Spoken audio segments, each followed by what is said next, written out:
흑수저 요리사와 백수저 요리사의 대결을 그린 흑백요리사. 2025년 백상예술대상 방송부문 대상을 받을 정도로 인기가 있었던 요리 프로그램이야.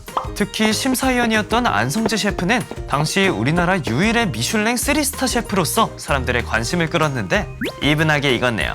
동시에 미슐랭, 파인다이닝과 같은 단어가 주목받았고 덩달아 프랑스 요리에 대한 관심도 높아졌지. 그렇다면 왜 미식하면 프랑스가 가장 먼저 떠오르는 걸까?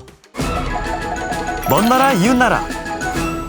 거위간으로 만든 요리 푸아그라, 달팽이를 와인으로 조리한 에스카르고, 서양 요리 중 최고라고 불리는 프랑스 요리. 이외에도 고급 서양 요리 대부분이 프랑스 요리에서 시작됐다고 해. 세계 어느 나라에 가도 프랑스 식당을 최고급으로 치고 가격도 그 어느 나라 요리보다 비싼 게 일반적이지. 게다가 프랑스는 온갖 재료를 활용해 다채로운 요리를 만들기로도 유명한데 달팽이, 개구리, 거위간, 트러플까지 다양한 식재료를 통해 다채롭고 맛있는 요리가 프랑스 요리의 특징이야. 왜냐하면 프랑스는 유럽 제1의 농업국가이자 세계적으로 식량을 많이 수출하는 나라이기도 하거든. 추운 북쪽에선 한대성 식물이 자라고 더운 남쪽에선 열대성 식물이 자랄 수 있는 지리적 특성을 갖고 있기 때문이야. 게다가 북해와 대서양에선 신선한 해산물과 고급 어종까지 풍부하다 보니 다양한 식재료를 바탕으로 수많은 요리법이 만들어지고 발달할 수밖에 없었던 거야. 또 프랑스 요리는 왕과 귀족들의 까다로운 입맛에 맞춰졌고 오늘날 고급 요리의 대명사로 자리매김할 수 있었다고 해. 이런 고급 프랑스 요리가 전 국민에게 퍼지게 된 계기가 있었는데 바로 프랑스 혁명이야. 민주주의의 꽃을 피운 프랑스 혁명이 있었기 때문에 지금의 프랑스 요리가 존재할 수 있었다고 해. 프랑스 혁명 때문에 프랑스 요리가 존재할 수 있었다고? 그럼 지금의 프랑스 요리를 있게 한 프랑스 혁명에 대해 알아보자. 국민이 나라의 주인이라는 사실을 당연하게 받아들여지기 전 국민은 권력자 앞에 고개를 숙여야만 했고 국가의 주인이 된다는 생각은 꿈도 꿀 수 없었어. 하지만 모두가 그랬던 건 아니야. 나라의 주인은 국민이 아니야? 왜 모든 것을 귀족이 독차지해야 해? 전쟁이 나면 백성들이 나서서 싸우는 건 물론 나라를 운영하는 세금을 내는 것도 백성들이었으니까. 반면 귀족들은 사치와 허영심만 키웠고 모든 부귀영화를 독차지하려고 했어. 그러다 보니 백성들의 생활은 궁핍해졌고 귀족에 대한 불만이 점점 커질 수밖에 없었지. 그들은 우연히 귀족 집안에서 태어났을 뿐인데 왜 백성 위에 군림하면서 호강을 누려야 하지? 불공평한 세상은 뜯어 고쳐야 해. 지식인들 사이에 일어난 운동은 곧 혁명으로 이어졌어. 그중 한 사람이 프랑스 철학가 장자크 루소야. 그는 모든 사람은 평등하며 나라의 주인은 국민이라고 주장했지. 특히 제3계급이라고 불리는 부르주아들의 큰 호응을 얻었어.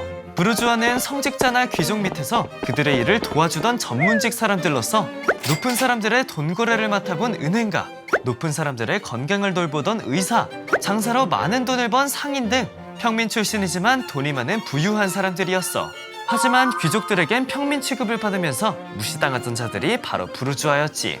그러다 보니 모두가 평등하다는 루소의 주장을 부르주아들이 지지했던 거야. 나라 살림을 결정하는 자리에 백성 대표가 빠지는 건 말도 안 되지.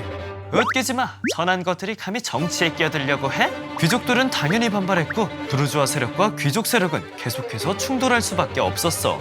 이러한 계급 간의 대충돌로 프랑스 혁명이 일어났어. 한편 1776년 미국이 영국으로부터 독립한 사건 또한 프랑스 혁명의 도화선이 되었다고도 해.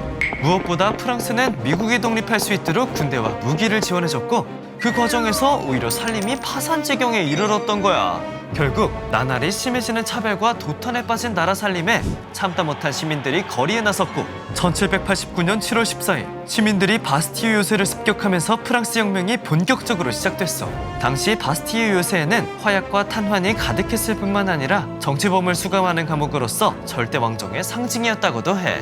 요새는 시민들에 의해 함락됐고 겁에 질린 왕족과 귀족들이 해외로 도피하기 시작했어.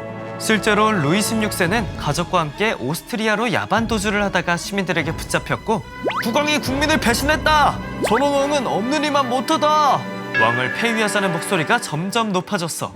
1792년 8월 10일 프랑스 왕정 폐지가 선언됐고 왕실에 협조한 귀족, 성직자가 붙잡혀와서 사형을 당했다고 해. 이때 귀족 80% 이상이 죽임을 당했고 프랑스 제1공화국이 탄생하게 됐지. 동시에 왕궁에서 요리하고 귀족에게 음식을 바치던 요리사들이 거리로 쏟아져 나오게 된 거야. 나를 고용하던 귀족이 하루아침에 사라졌어. 거리로 나온 요리사들은 자신들의 식당을 개업했고 왕이나 귀족들이 먹던 음식을 만들어서 팔기 시작한 거야. 시민들은 왕과 귀족의 전유물이라고 불리던 고급 포도주를 곁들여 비싼 음식을 맛볼 수 있게 된 거지. 이렇듯 뿌리가 귀족 문화와 궁정 요리에서 비롯된 탓에 프랑스 요리에는 다른 나라보다 까다로운 에티켓이 존재해. 물론 시대가 변하면서 간소화되고 형식적인 면에서 크게 너그러워졌지만 프랑스 국민은 아직도 에티켓을 엄격하게 따지는 편이야. 그럼 프랑스 에티켓에는 무엇이 있는지 알아볼까? 우선 동양인이 프랑스 가정이나 식당에서 식사할 경우 당황하는 몇 가지가 있어. 예를 들어 수프를 먹을 때 접시를 바깥쪽으로 기울게 해야 에티켓이고, 음식을 먹을 때 후루룩 쩝쩝 소리를 내면 안 되고, 트름을 해서도 안 돼. 그리고 채소 샐러드는 나이프 없이 포크로만 먹어야 하며, 생선 요리는 한쪽 면을 먼저 다 먹은 후 뼈를 제거해서 마저 먹어야 하지. 이뿐만 아니라 닭고기를 손에 들고 먹으면 상대방에게 실례고, 식사하면서 양팔을 식탁에 올리지 않으면 모두 이상하게 생각할 거야. 물론 팔꿈치를 올리는 게 아니라 손목이나 팔목 정도 올려야 한다는 점 기억해둬. 프랑스 요리를 말할 때 흔히 코스 요리라고 하는데, 그 이유는 우리나라처럼 하나의 상에서 끝나는 것이 아니라 최소 4단계의 절차를 거쳐야 하기 때문이야. 간단히 입맛을 돋우는 전체 요리, 샐러드를 가장 처음에 먹고, 고기나 생선 등의 본 요리를 먹고 난 후 치즈 한두 조각에 이어서 달달한 케이크나 아이스크림으로 마무리해야 식사를 했다고 하거든. 만약 이 중 하나만 빠져도 반찬만 먹고 정작 밥은 안 먹었네, 제대로 된 식사를 못했다고 생각하게 돼. 심지어 손님을 집으로 초대한 경우에는 4가지 코스가 아니라 최소 10가지 이상의 코스로 늘어나기도 해. 그리고 마무리는 항상 코냑 한 잔으로 하는 만큼 프랑스 가정에는 반드시 한 병 이상의 코냑이 보관되어 있지. 프랑스인에게 식사는 삶의 커다란 즐거움이기 때문에 아무리 바빠도 하루 한 끼는 느긋하게 즐기길 원하고, 가난한 집이라도 일요일엔 닭고기를, 크리스마스엔 칠면조를 요리해 먹어야 한다고 해. 그러다 보니 햄버거, 감자튀김 등 패스트푸드는 프랑스인에게 큰 인기를 끌지 못했어. 또 음식을 거리에서 먹는다거나 선체로 먹는 것도 프랑스인에겐 불편하게 느껴지지. 패스트푸드 가게는 주로 외국인 관광객을 위한 곳이거나 전통 문화를 따분하게 여기는 프랑스 청소년들이 이용하고 있어. 오늘날 프랑스 요리가 세계적으로 인정받게 된 배경에 이 인물을 빼놓을 수 없는데, 바로 마리 앙투안 카렘이야.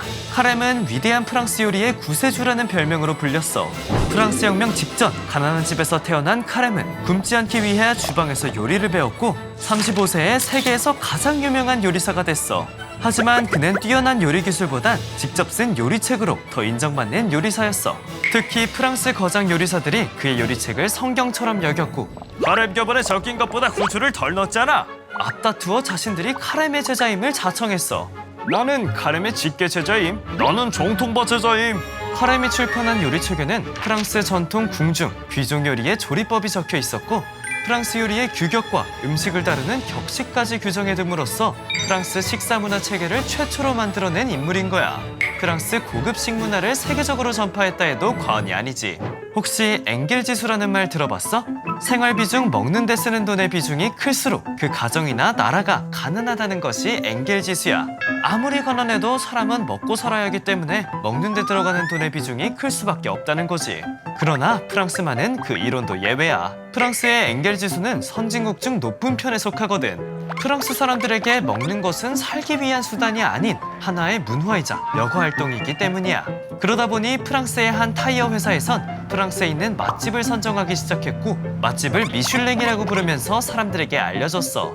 미슐랭 원스타는 해당 분야에서 훌륭한 요리를 맛볼 수 있는 곳, 2스타는 요리를 맛보기 위해서 멀리서 찾아갈 가치가 있는 곳, 대망의 3스타는 그곳을 가기 위한 목적으로 여행을 해도 괜찮은 곳이야. 전세계 상위 1% 식당만 받을 수 있는 영광인 거지. 그런데 미슐랭 3스타를 우리나라 안성재 셰프가 받았던 거니까 얼마나 대단한 건지 이제 알겠지? 지리적으로 풍부한 식재료를 얻을 수 있고, 역사적으로 미식의 진심인 나라 프랑스. 그들의 요리가 세계인에게 인정받을 수 있었던 건 한결같은 요리 사랑과 체계적인 요리 문화가 존재한 덕분 아니었을까? 우리 구독자들이 알고 있는 맛있는 프랑스 요리가 있거나 공유하고 싶은 나만의 프랑스 식당이 있다면 댓글로 알려줘.